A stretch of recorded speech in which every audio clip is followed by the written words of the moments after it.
Breaking news সবাইকে অবাক করে নির্বাচনের শেষ রাতে পে স্কেল প্রজ্ঞাপন জারি করল অর্থ মন্ত্রণালয়। তো দর্শক, নবম পে স্কেলের আজকের সবচেয়ে গুরুত্বপূর্ণ মহা আপডেটটি শেষ পর্যন্ত দেখুন এবং শুরুতেই চ্যানেলটি সাবস্ক্রাইব করে রাখুন পরবর্তীতে নবম পে স্কেল বাস্তবায়ন সংক্রান্ত সকল আপডেট সবার আগে পেতে।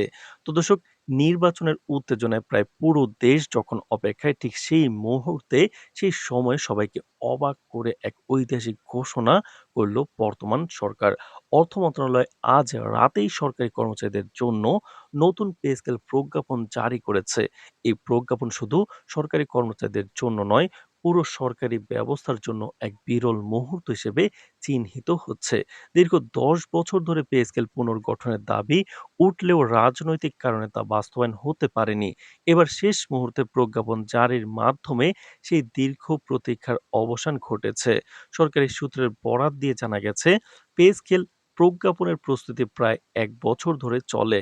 এতে অংশ নিয়েছে অর্থ মন্ত্রণালয়ের উচ্চ পর্যায়ের বিশ্লেষক কমিটি, পে কমিশন, যারা সরকারি কর্মচারীদের বেতন কাঠামো, ভাতা ও অন্যান্য সুবিধার সব দিক বিবেচনা করেছেন। সূত্র জানায়, আমরা সর্বোচ্চ চেষ্টা করেছি সংক্ষিপ্ত সময়ের মধ্যে একটি সুষ্ঠু ও সমন্বিত পে স্কেল প্রস্তাবনা তৈরি করতে। সকল খাতের সরকারি কর্মচারীদের প্রাপ্য সুবিধা নিশ্চিত করাই আমাদের লক্ষ্য। প্রজ্ঞাপনের এক গুরুত্বপূর্ণ দিক হলো এটি জানুয়ারি থেকে আংশিকভাবে এবং জুলাই থেকে পূর্ণভাবে কার্যকর হবে। অর্থাৎ আগামী কয়েক মাসের মধ্যে সমস্ত সরকারি অফিসে নতুন পে স্কেল অনুযায়ী বেতন পরিশোধ শুরু হবে। তো দর্শক, ভিডিওটির এই মুহূর্ত পর্যন্ত যারা দেখছেন, চ্যানেলটি সাবস্ক্রাইব করে রাখুন পরবর্তীতে নবম পে স্কেলের সকল আপডেট সবার আগে পেতে। তো দর্শক, এতে করে বেসরকারি এবং সরকারি খাতের কর্মচারীদের মধ্যে সমন্বয় বৃদ্ধি পাবে বলে মনে করা হচ্ছে। রাজনৈতিক মহলে এই প্রজ্ঞাপনের সময় নিয়ে ইতিমধ্যে আলোচনা শুরু হয়েছে।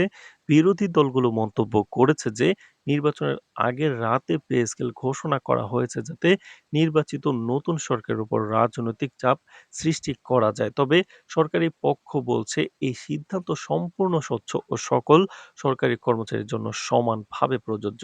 তারা আরও নিশ্চিত করেছে, নতুন পে স্কেলের সুবিধা গ্রহণের জন্য কোনো অতিরিক্ত আবেদন প্রয়োজন হবে না। সরকারি কর্মচারীদের মধ্যে আনন্দ ও উচ্ছ্বাস লক্ষ্য করা গেছে। এক সিনিয়র কর্মকর্তা প্রকাশ্যে বলেছেন, আমরা এতদিন ধরে পে স্কেলের জন্য অপেক্ষা করছিলাম। এত কম সময়ের মধ্যে প্রজ্ঞাপন জারি হওয়ায় আমরা সত্যি অবাক। এটি আমাদের জন্য এক বিশাল সুখবর। অনেক কর্মকর্তা জানান, এটি কেবল আর্থিক দিক থেকে নয়, আমাদের মানসিক প্রেরণার জন্য বড় প্রভাব ফেলবে। আমাদের কাজের মান উন্নয়ন এবং সরকারি সেবা প্রদানে এটি প্রভাব ফেলবে।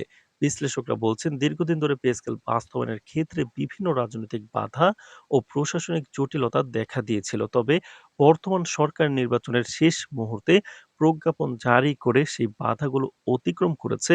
এটি একটি বিরল উদাহরণ যেখানে নির্বাচনকে কেন্দ্র করে কোনো গুরুত্বপূর্ণ অর্থনৈতিক সিদ্ধান্ত রাখা হয়নি।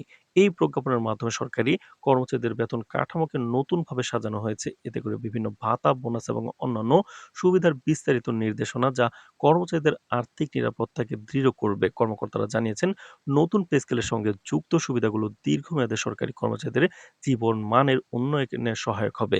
তো দর্শক, নবম পে স্কেল সংক্রান্ত বাস্তবায়ন সংক্রান্ত সকল আপডেট নিয়মিত পেতে চ্যানেলটি সাবস্ক্রাইব করে রাখুন। আজ এ পর্যন্তই। ধন্যবাদ।